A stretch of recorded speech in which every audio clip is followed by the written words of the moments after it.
Some cookies brought by Property ID there in the Yum, back. delicious. Really good cookies. In case you're hungry. All right, we're gonna go ahead and get started. We have a training calendar. Besides what is up here, you have your training calendar for June. July is coming out. I know they're working on it. It's getting real close. Bold's coming. Yes, Bold, we finally got our dates for Bold. It will be in August. Jason Bosch will be teaching it again to be the coach. What Bold is basically it gets you into production and it changes your mindset, the way you look at things, and goes over scripts and how to generate leads. Very good class. I know a lot of people have been here before, been to it before. We'll be sending out more details tomorrow to your email, so expect that and sign up for it. Robin teaching the class today, Jillian tomorrow, Stephanie on next week. Be a good contract to close for if you have TCs or agents on your team that are handling that for you. And then no sales meeting next week because we have RSTLM in the office. Just a reminder of that. Bold is great. If you haven't been, highly encourage you to go. It'll jumpstart your business. And we have some incentives for those who have never been to Bold, and we'll announce those as we get closer. Today we have a panel for escrow and lending. So if we can bring up Barb, Rachel, and Ken, let's give them a hand.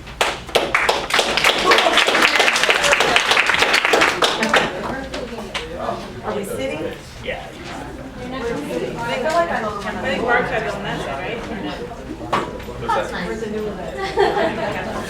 We didn't get the like the non-short.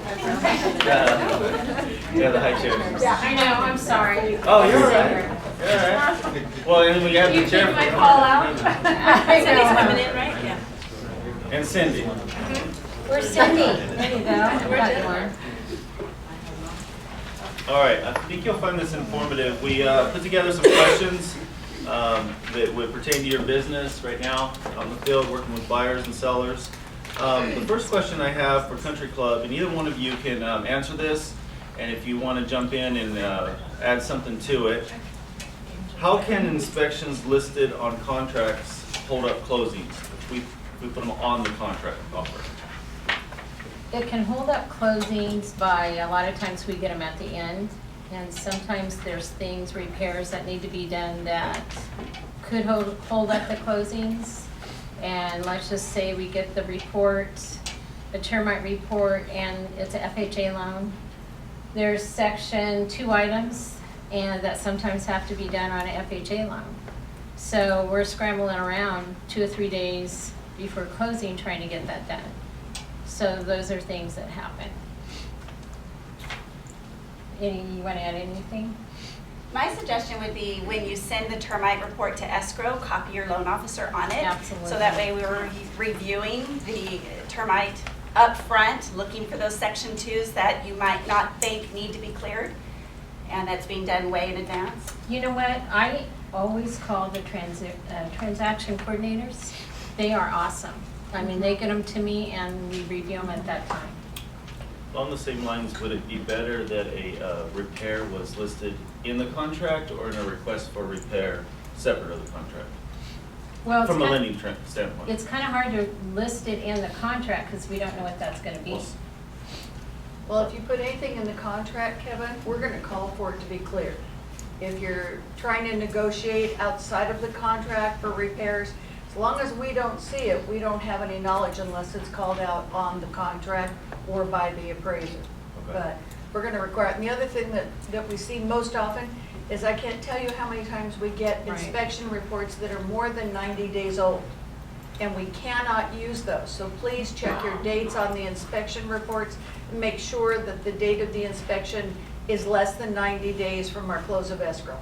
Really critical. Less than 90. Uh-huh. Are there any other issues that agents, any other things that agents can do to avoid issues with inspections? Yes. If your buyer wants a termite report and the sellers don't want to pay any repairs, there have been times, and I know some of you agents have experienced it, and it comes back with repairs, and then all of a sudden, well, the buyers will do it afterwards. The appraiser's not calling it, pretty clean transaction. Then we have to do an addendum to take it out. So sometimes if your buyers want to do an inspection, I probably wouldn't put it in the contract, and then maybe on your 17-day inspection, ask for the repairs at that time.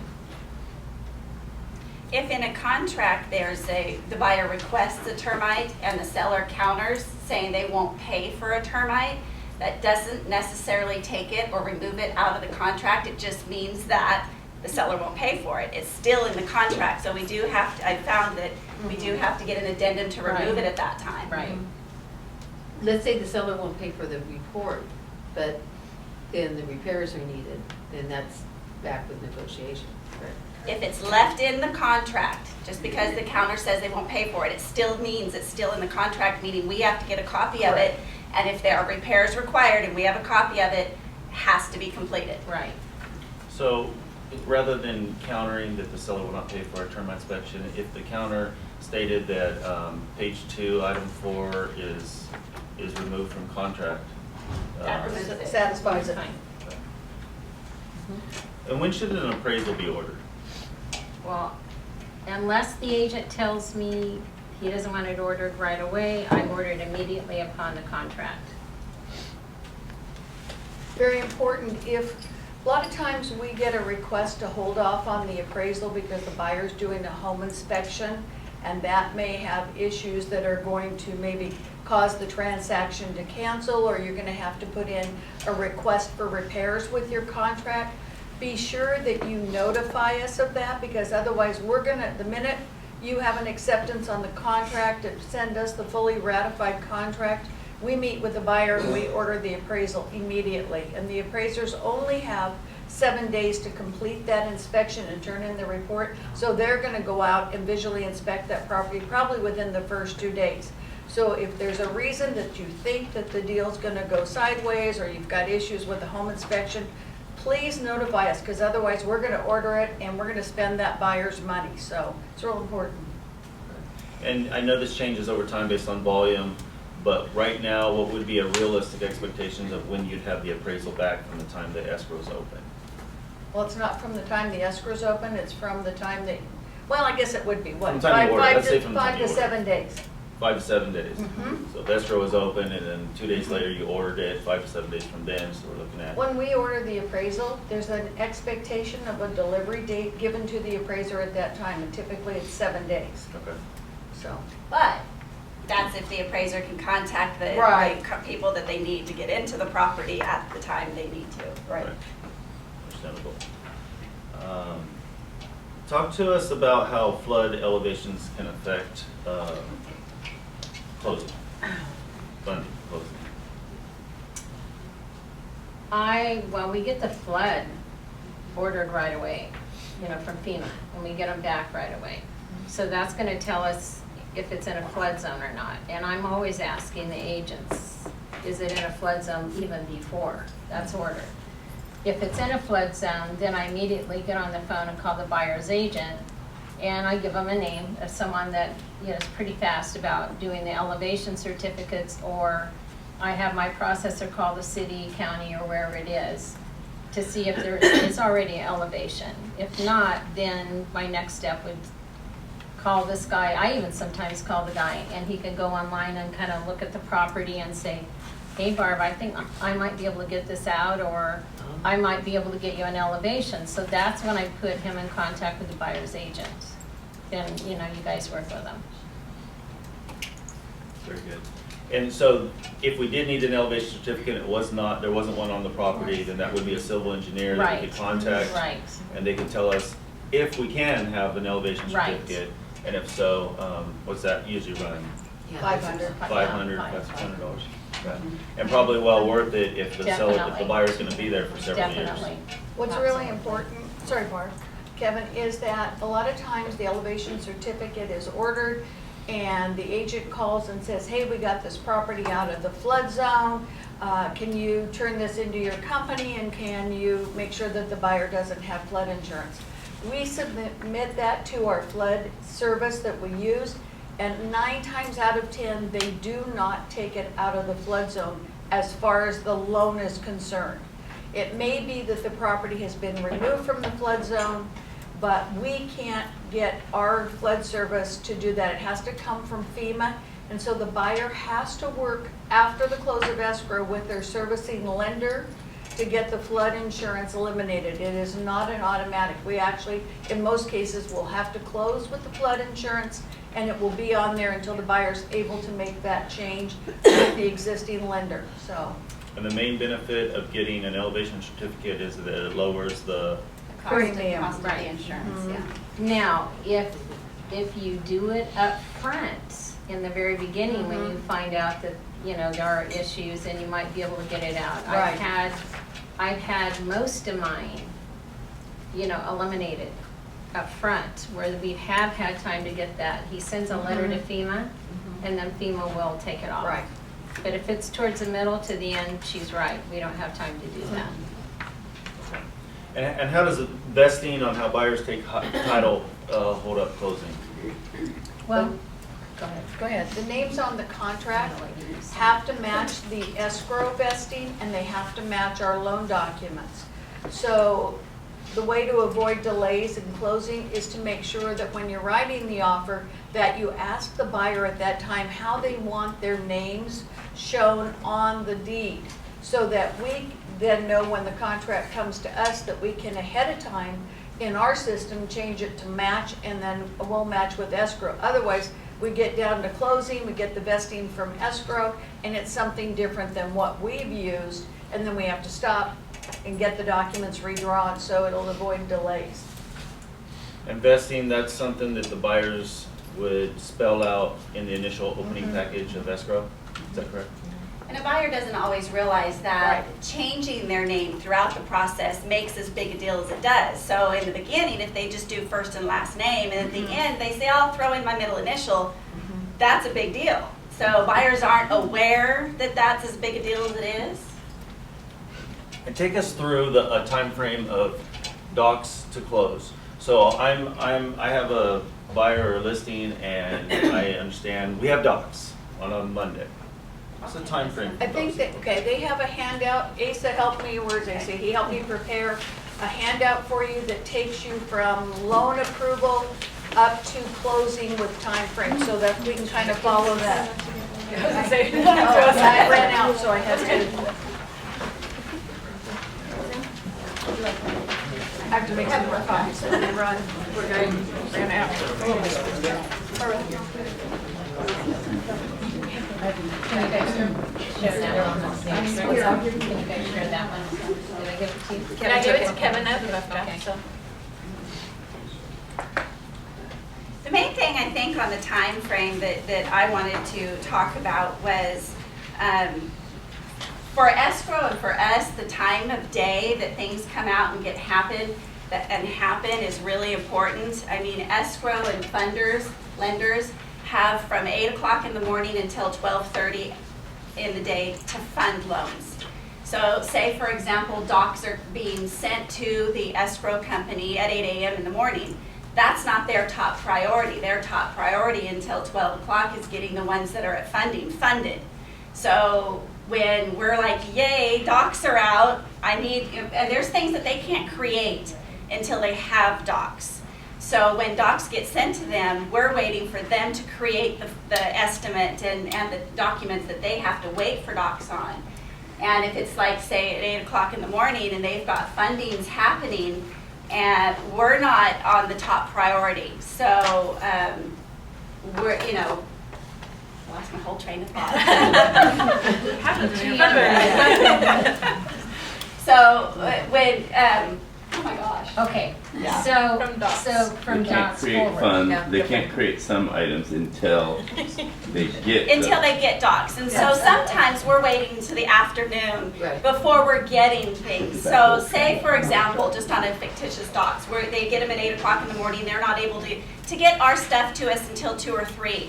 In that time frame, hopefully, we're able to set up a notary and, with our buyer's work schedule, get them signed that afternoon or that evening.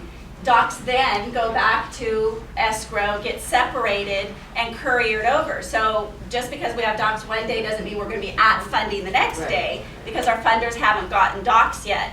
So again, if docks are being delivered back to our funders the following day, again, they're working on fundings they have for that day. We hope to get a funding condition list once docks are back to our fundings, get our final list of things we need to meet out that afternoon or maybe the very next day, so we're already 48 hours into it at that time.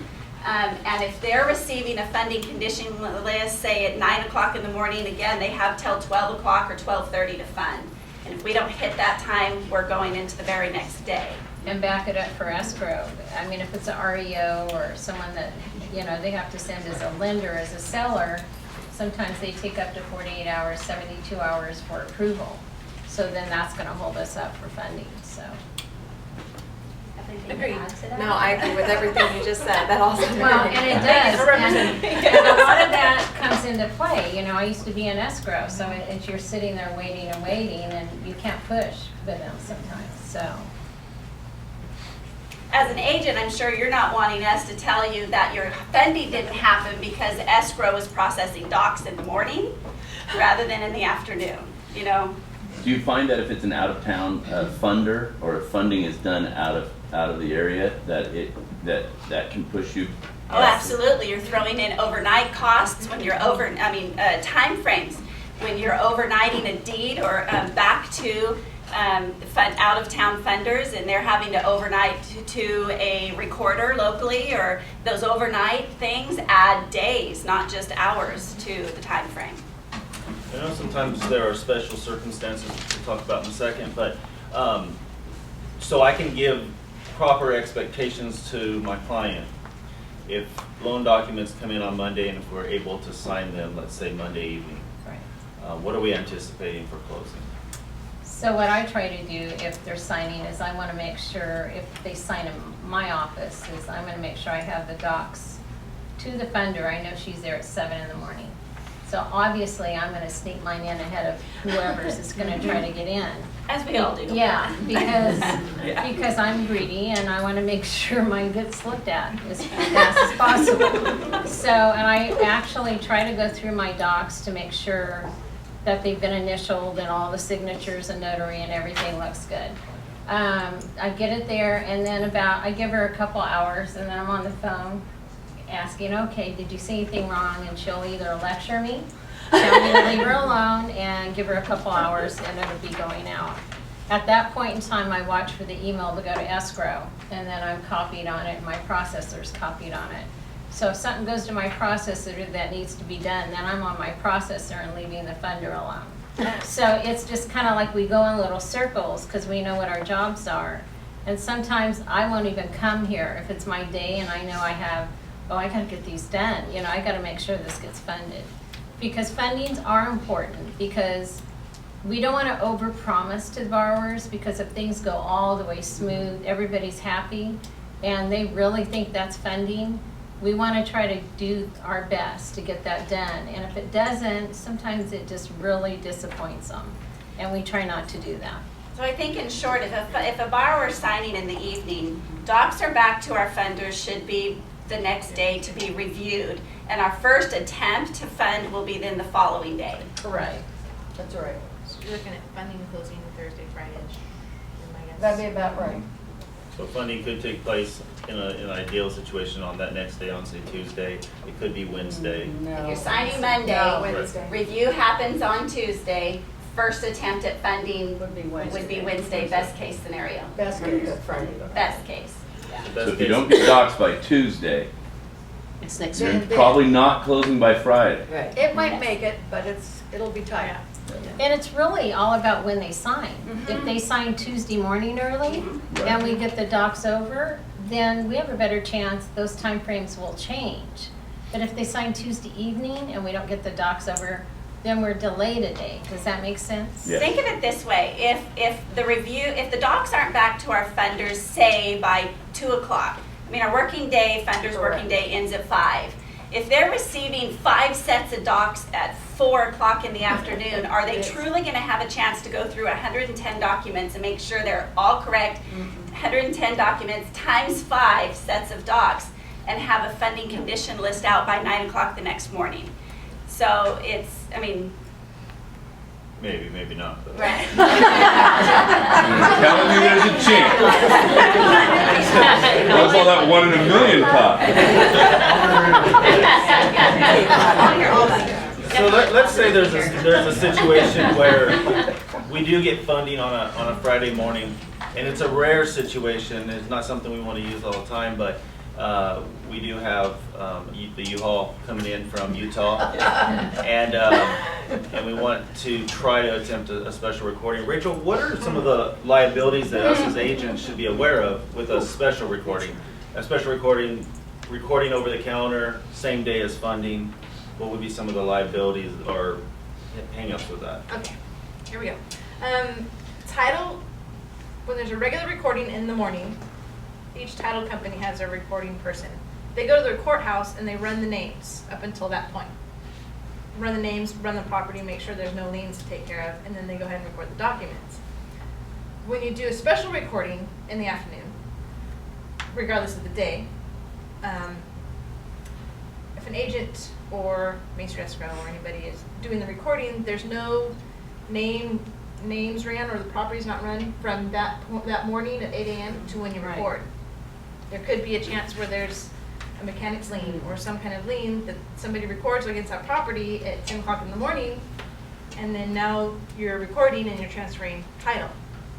Your new buyer gets word of it, they refinance, they do cash out, or they go around and turn around and sell it like a year later, and there's that lien on there that was recorded just that few hours before you did that recording. They're going to go back to the title company that insured the property and say, this lien was on the property, you know, what's my insurance coverage? Well, title company is going to go back into their records and see that it was recorded as a special or an over-the-counter. They're not going to want to take the liability for that because they deter over-the-counter recordings strictly for that purpose. So if they're going to have to cover a $25,000, $35,000 lien to the new buyer, they're going to come after the seller who pushed it, the buyer who pushed it, the agent, the escrow company, the lender, whoever wanted to do that recording. They're going to come after it to have you pay for that lien to get that cleared off. So they'll go after everybody as far as like responsibility.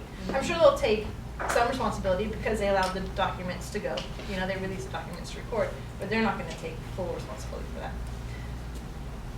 A drawback to doing over the counter on a Friday with Main Street Escrow or with our processes, we can't disperse commission checks, seller's proceeds, paying the miscellaneous bills, any of that, until we get the wire from title.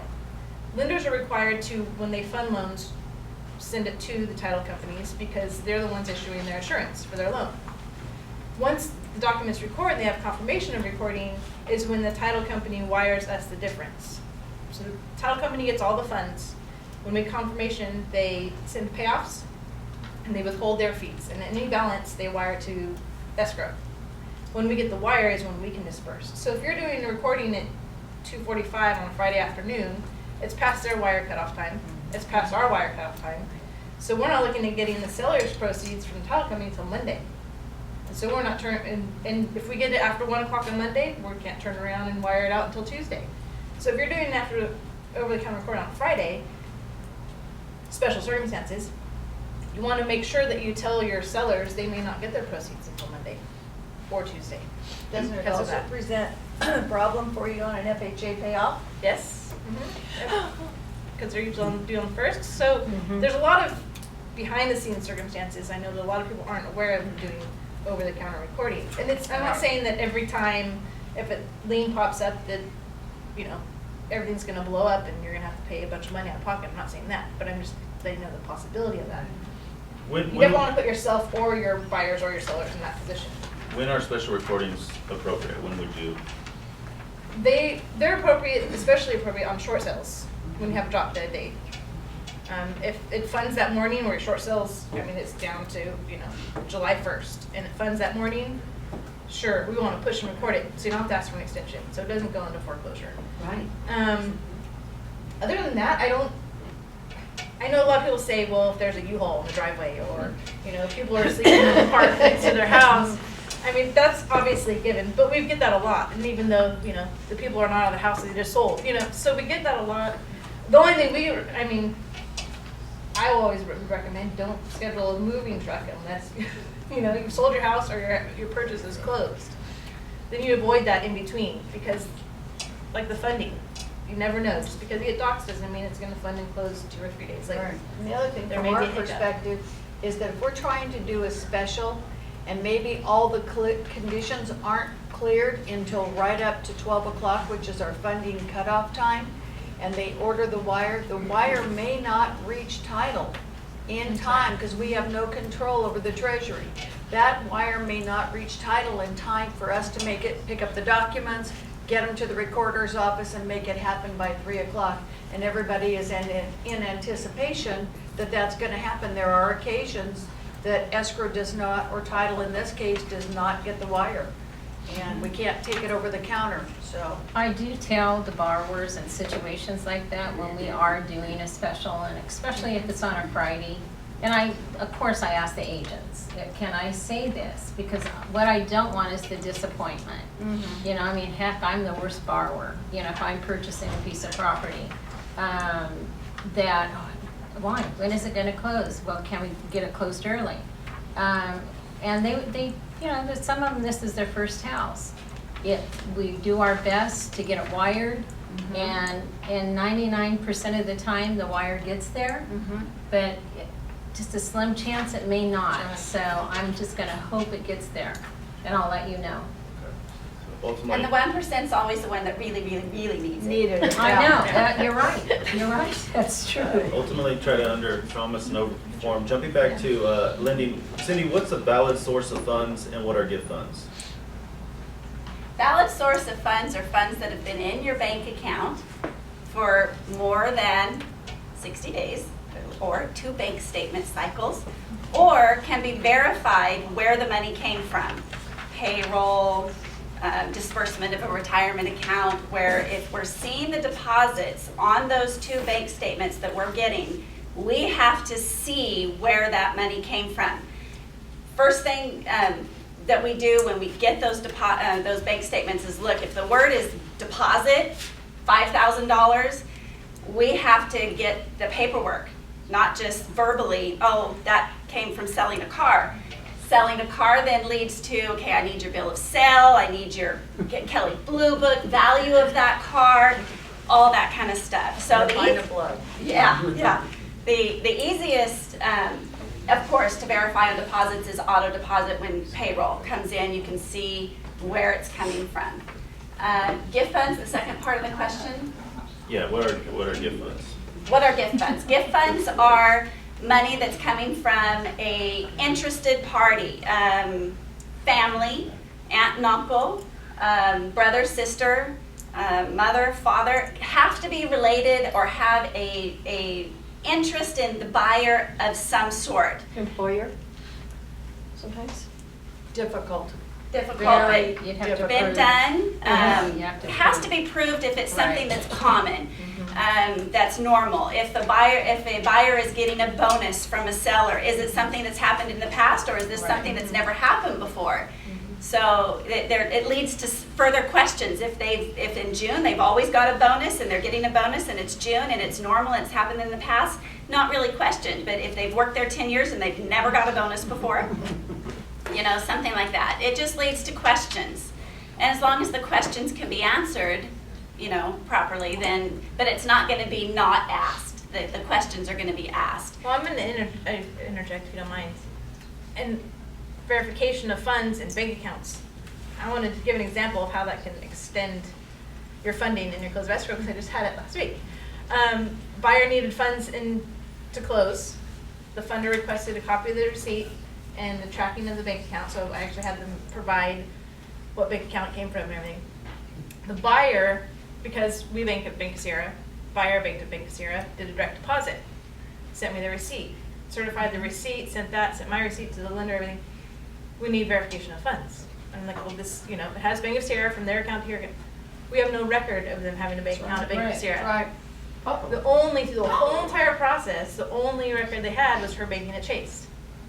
So I had to go ahead and turn, it was 2 deposits because she had to bring additional money in. So I had to wire that money back out. She had to go to Chase and wire that money to us, and then provided the trail. Wow. 3 days, 3 extra days from the point of funding to closing, just because of that one little verification. Yeah. Yes, so absolutely important that funds coming in have to come from a bank account that we have bank statements on. We verify. Yeah.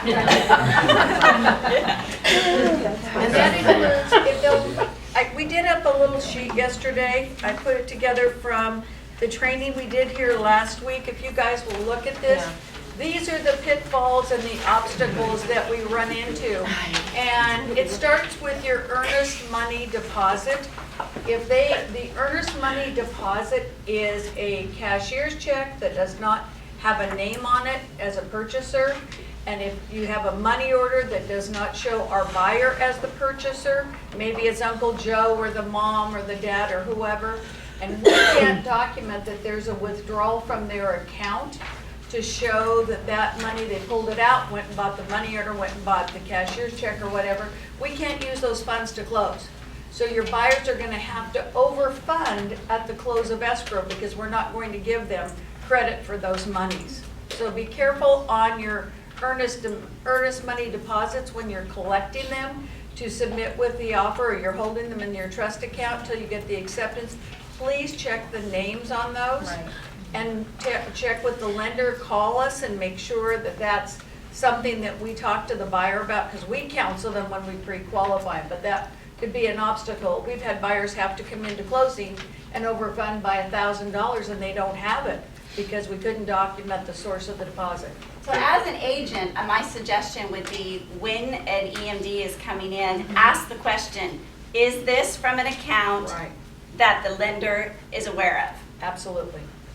Outside. So, the person that has their money in their own little bank in their Not usable. bedroom, and they use that for the deposit. Not usable. And so you can't do it even for the That's where you have to deposit? No. overfund because it's Right, not because usable of money. that? Oh, wow. So a lot of that just kind of takes away from the whole thing, and it adds a frustration level to the borrower. So we try to make this a good experience, not starting the frustration up front, so. Right, so they have to, but it has to be for 2 months. So if they're Yeah. gonna get a bank account, that they have to have that history of at least 2 months. And a lot of this falls back on the USA Patriot Act. Right. The two Right. things that it does, Absolutely. check for Right. terrorism and check for money laundering. Mhm, right. It's federal law. Two last questions, and this will be appropriate to the agents. At some point, you're gonna cross this. And this for Kim. What should agents know about selling a home that has solar panels? Oh, yeah. And let's say Well, leased solar panels. we're just kind of new into this because solar panels are very common now and they're coming into it. So we're seeing, some of the time, we're seeing the UCC ones filed, but not all of the times. So those can create a problem after the close of escrow if we're not aware of it. So you as agents, if you know that there's solar panels on there and they do have those agreements out there, we need to be aware of them. So if it's on the prelim and we see the UCC one, we will address it. It'd be nice to have that addressed prior to, because the buyer may need to qualify for taking over the seller's lease. Right. And that could kill the whole deal, because if they can't qualify to make that monthly payment. Well, then your Problem. lender needs to know, because don't they have to qualify for that payment? That's what she's saying, Yes. yeah. they have to Yeah, so qualify. everything has to be pre-qualified, Right. so They do it add it that should to be the done prior payment. to. And even if there is a lease, it may be unrecorded. Yeah. That's right. So it may not show up on the prelim when we get it, or it could have been mistakenly left off because it didn't go in the property run or something, so. And we have had a buyer that's had a 780 credit score, and because their credit Yeah. score was lower than the Right. seller that got it, Yeah, the leasing company said, find another buyer. Yes. That's crazy. Oh, they Well, got usually 780 is usually good. Find another one. guidelines. Yeah, I'm yeah. sure. Just go there and find one. So when you do sell a home that has solar, notify your lender, notify escrow. We just closed one that had solar and it was leased solar, and it got done. I mean, it gets done on a weekly basis, but it's better to know about it in the beginning rather than the 11th hour, because it can hold up an escrow. I did my own research when I looked at the prelim, and I thought, oh, gosh, I wasn't told that. So I called the solar company myself, because I have a solar, and it happened to be what I had, so I thought, man, I better find this out. So I called, got the person, and she goes, what's the FICO scores on Asperian? I think they go Asperian. And I gave it, oh no, well, they're gonna pay $1,000. And I go, oh my gosh, I better call the agent, I'm not calling the borrower on this one. So anyway, then I went through the borrower and I could he could pay this down and I could probably get his scores up, which we did. And he didn't have to pay any. But between 20 points, created either 1,000 or nothing. So it's just amazing. Why'd you Okay. sit down? True or false? On the contract, it specifies, it talks about HOA. True. True. And what page is that on? Two. Page 2. At the bottom. Who pays for the HOA transfer fees? Seller. Negotiable. Negotiable, It is. right? Check. Just like escrow fees are negotiable, just like title fees are negotiable, just like everything, home warranty, everything, buyer or seller. So this is buyer or seller. It is very important. Tell us why, Kim, it's important that we specify on that contract on page 2 that who is paying for HOA transfer fees and document fees. Well, important, it just helps us out so we know who to charge those fees to. If we see the HOA anywhere, sometimes they're hidden within the CC&Rs, which we don't review those CC&Rs. We don't see the HOA. So if we're aware of the HOA, we go look at it. So then we know who to charge. The HOA companies do require payment upfront prior to escrow closing to get all the documents. Some of the documents we have on file now, and we're trying to accumulate those. So if we do not have those, we have to go to the HOA company. We've seen it as $561, and they charge that to whoever is on the contract that states that they're paying that. So we have to go to them for a credit card, and it's all online to get all those documents. So it holds us up sometimes. I mean, if it's a local company like the Lakes is handled by Armstrong, then you know it's pretty quick transaction. But a lot of these are handled out of the area. So it's good to know who's paying that so we can get all of that ordered, credit card up front, and they do have to release that credit card information to us so we can order that, all those documents, and have buyer approve it so they are aware of what their payments are. If you're writing a contract and representing a buyer, make sure you check that box on page 2 that specifies who's paying for those transfer fees. If you're a listing agent, you receive an offer and you know it's in an HOA, which you should know, you have the property listed. HOA fees, common area, a lot of times gated, and nothing is checked, don't do what I did. I made a mistake and I negotiated a contract. Those boxes weren't checked. I was the listing agent, and when we were all done, we had a contract and none of those boxes were ever checked. What I should have done as the listing agent is specified in the counter, seller and buyer will split the HOA fees, or buyer will pay for the, or seller will, I think what's typical probably most of the time is seller to pay for those, but it's negotiable. The main thing is I didn't address it. And so had we not notified, we did notify escrow and the lender, but had we not, then it could have gone to the very end and caused some problems. So What make about, sure. what about HOAs that aren't obvious? Yeah, like in the tax section. If you don't know, Yeah, in other words, there are HOAs that are not like in gated communities. Crestwood. correct.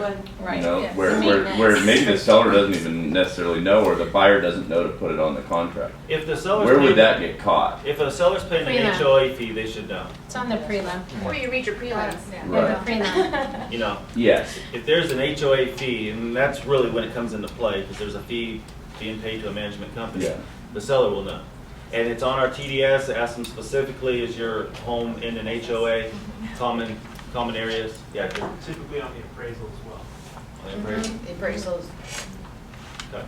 So the lender could catch it on the appraisal.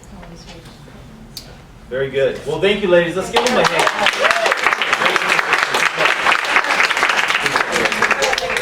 Good job, Kim. Good stuff.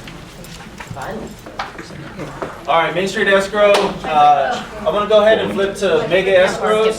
Mega Escrows, you guys are doing a great job. This is our numbers. After approximately 32 days, we've had 31 agents have opened up 65 escrows in the last 32 days. So keep up the good work and thank you for your support. Country Club. I think we gave it. Yeah, I think All we- right. I think we did. Very good. Yes, you did. And that's good information. Outside of, after lead generation, say knowing some of the things that were mentioned here, it's high up there on the scale of having a transaction go smoothly. Property IDs here, Heather.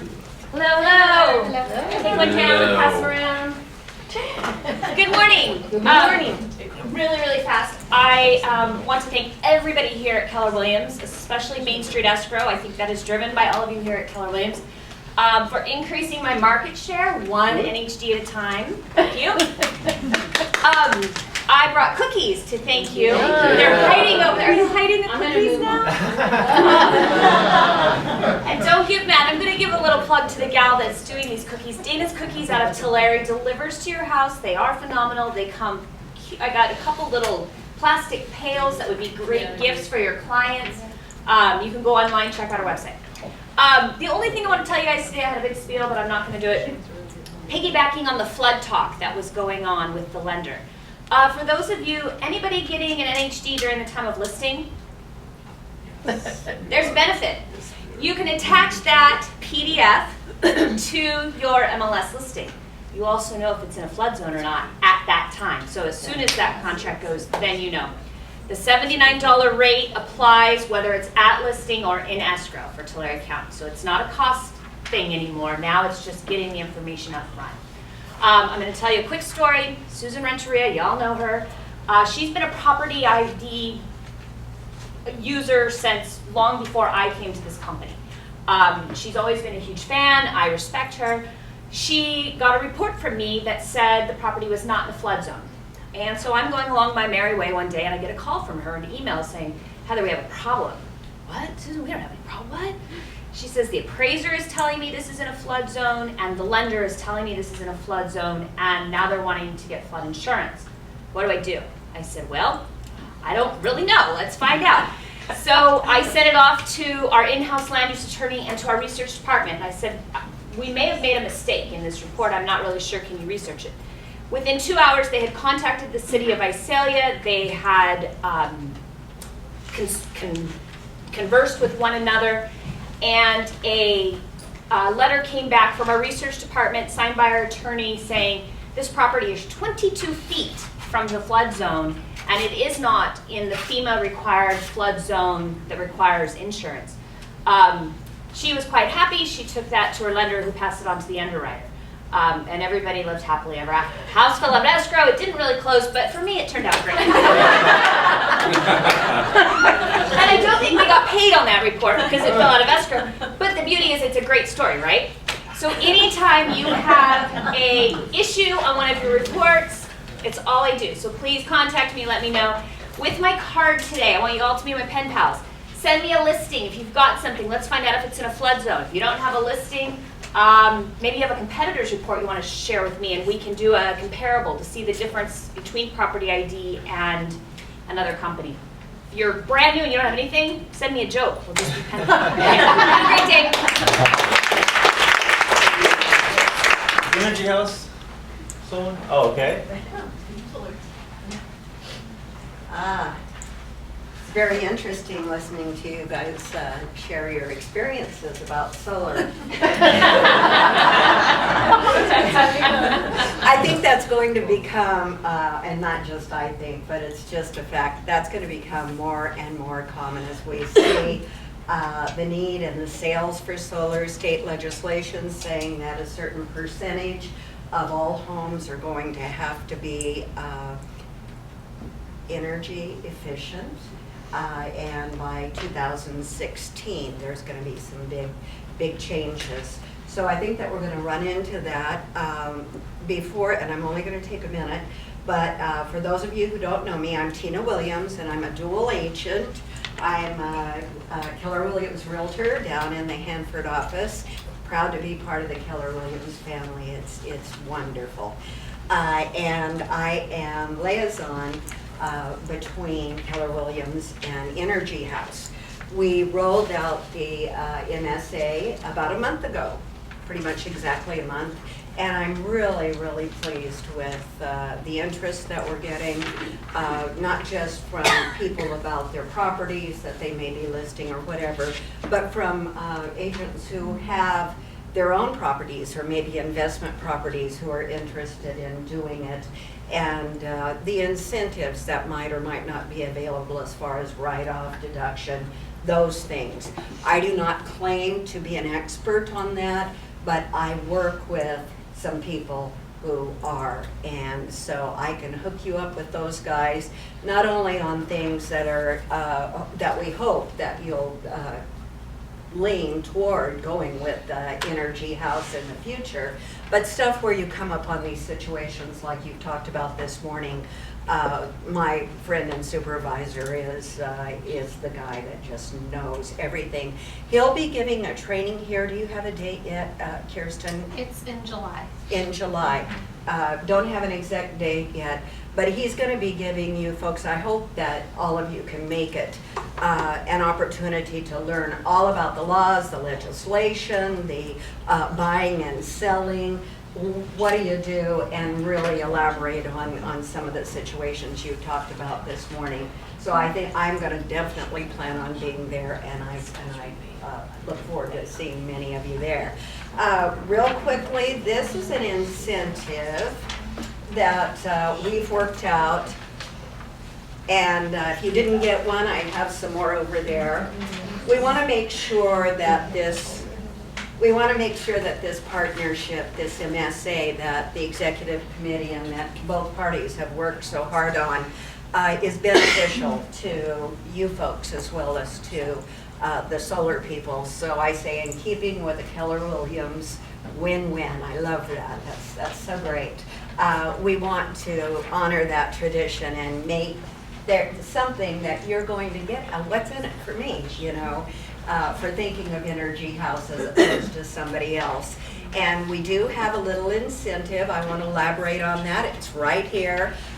We have checked, and there's no violation of anything, payback stuff or anything. We're doing it as an advertising expense because you are the folks that are going to promote the work that we're going to do through the partnership.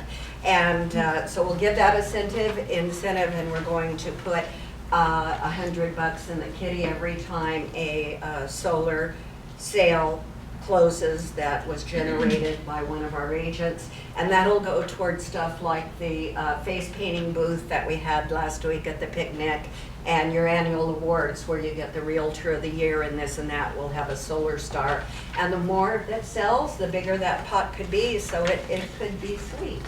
Thank you.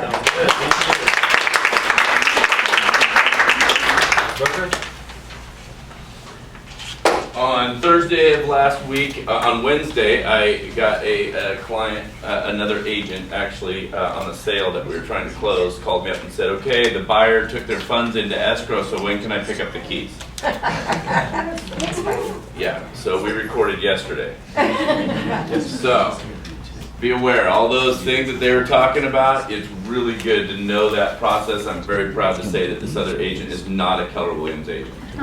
But I'm afraid that some of those processes may be lost as well on some of us. So especially if you're a new agent, what I did when I was a new agent was I interviewed about 10 different loan officers and just asked them you know, how they go about pre-qualifying people, so you know the processes of what this might be. Maybe take one of our escrow officers to lunch or something like that and kind of go over that with them. But have those procedures down and what it takes.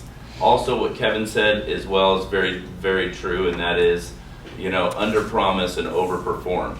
And unfortunately, when we do the opposite of that, then it definitely makes us all look bad, unfortunately, when we overpromise and underperform. So we want to make sure that we're letting people know the proper timelines. These people thought that because they took their funds in late Wednesday, we didn't have funding from the bank yet, and that they were going to get the keys, you know, that day or the next day because they took their funds in. And that's what their agent told them. And so, you know, it's very hard for me to help them out, you know, at that point. So, but really be proactive about your training and talk to the loan officers, get to know them, and also know as a listing agent, do you know, okay, this other company seems reputable, that they're bringing a lender, but there's a reason that, you know, the Kevin Blain team has required local lender pre-approval for all their houses, because they know when you have funding that's done out of Rancho Cucamonga, even if the lender is in Fresno or whatever, that could add a day or two as well, right? So be aware of the processes and what it takes to do that, absolutely, because it's hard to train other agents if we don't even know. Okay? Go fight sell. All right, thank you, Troy. Wayne, you got an announcement? Yeah, for- our signups for the next class starting July 1 are in full swing, so if you know of anybody that is interested and you haven't given me their information, please do so I can get them rolled into the class. Signing up last minute is not a problem. We take signups all the way to the start of the class, so. Awesome. Thank you, Wayne. Great. I have 2 questions for you, and I have 2 tickets. This is one of them for the picnic next week. One is on TCMLS. This is a pop quiz. What is the fine amount for not following the showing instructions in the MLS? What is a stand up if you know it? What is the fine amount for not following the showing instructions in the MLS? 300. 300. No. 200. 500. Do I hear? Oh. Fine or Oh, lower, you come on, say give us something. 500? 1,000? No. 3,000. No. $50. 75. More than 1,000. Oh, wait a minute. 2,000. First violation is $2,000. Whoa. Second violation is 3,000. Third violation. And what is does that 6,000. mean? For not following the showing instructions, for example, if it were to say call and set an appointment, and someone didn't call and set Just an showed up? appointment, just showed up. Or if it's vacant, go show, and you call instead of just going and show. Just kidding. That really irritates the listing It agent. sort of does when it says vacant, go show. But no, just kidding. Are we in compliance? We are in compliance. Right on. Okay, speaking of compliance, the second question for the same prize, what 2 agency forms are required on every transaction? Stand up if you know it. Christy. The AD and the DA. The AD and the DA, that is correct. The AD is the agency disclosure, and the DA is the disclosure and consent for representing more than one buyer and seller. But you can do, I'm not gonna be here. Somebody else can have my ticket. Okay, well, Or do you have one more another question. One more question. In how many days do you have to submit the green sheet to .loop? I don't stand up, Kristen. Who said that? Win this one too. Oh, hey, you have to stand up. Okay, last question, and you have to stand up. We're learning a lot though. What is the fine amount for allowing someone else to use your lockbox key? Stand up. She's standing. What is it? No. No. 2,000, right here. You had the 2 right. $2,000. All right, very good. We're gonna, yeah. Real quick, I just finished up with the board of directors meeting, and we have some new rules that are coming through the MLS. It's nothing spectacular. Canceled listings no longer expire. They're canceled. That's it. They're done. You have a 2-day grace period in case you're able to talk your seller into moving forward again and selling. Other than that, you can go after a canceled listing, no problem. The 2-day grace period.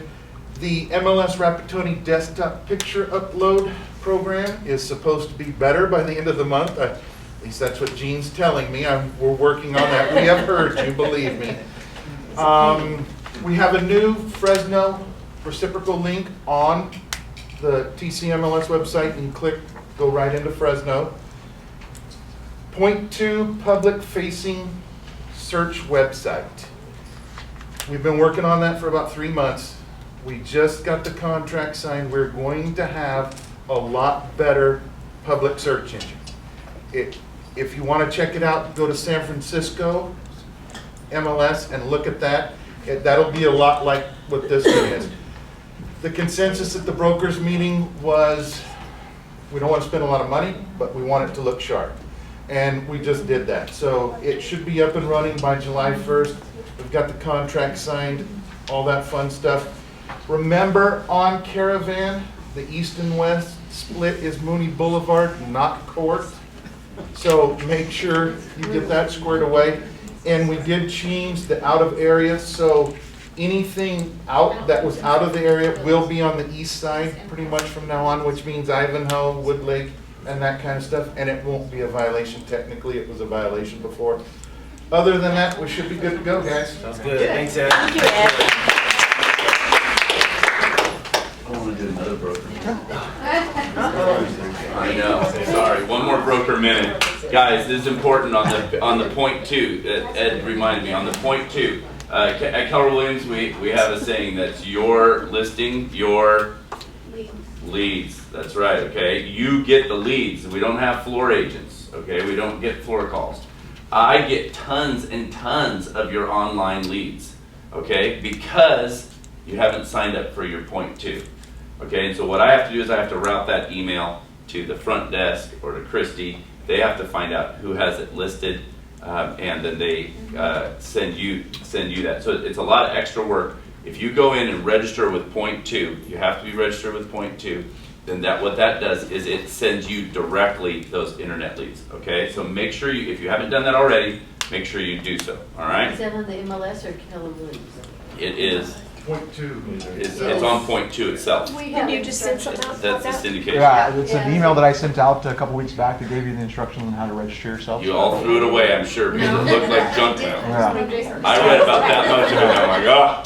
Okay, so, I hope Christy got this too. So, but you need to do it, okay? So that's important though, so that you get your leads off your listings. Even if you don't have a listing yet, go in and register. Any buyers wants and needs or success stories? Yeah, go ahead, Katie. I have a quick announcement. We're doing the Realtors Picnic on the 26th, and we have a booth there. The culture committee is taking care of decorating the booth and providing everything for the booth, but we need a few people to sign up to man the booth so that the culture committee doesn't get stuck there all night. So we have it signed up for 2 people for half-an-hour slots. You guys would sign up if you're going to be there and just stay there for like 30 minutes. You just stand in the booth, talk to anybody that comes by. Eat salsa. We're having a salsa bar, so awesome salsa. Yeah. 30 minutes. Salsa. Okay. So I'll this in the back here for Where will that be, Katie? just back here. Okay. So sign up for a half hour culture booth. That's at the picnic. Yes. Okay, sounds good. Any other buyers wants and needs success stories for the buckets? Okay, if not, we'll go on tour. Wayne, you have something on I have an tour? awesome listing at Bonaventure on tour. Please come out. It's here. Y'all know where Bonaventure is. If you don't, there's instructions on the card that's on your chair. The code is key 1013 to get in the door. Okay, key 1013, and you go down, take the second right, and that bends into Manzanita, and the house is on the right. You can't miss it. Beautiful home. It'd be worth your while to come see it. Sounds good. Go on tour. You guys have an awesome day.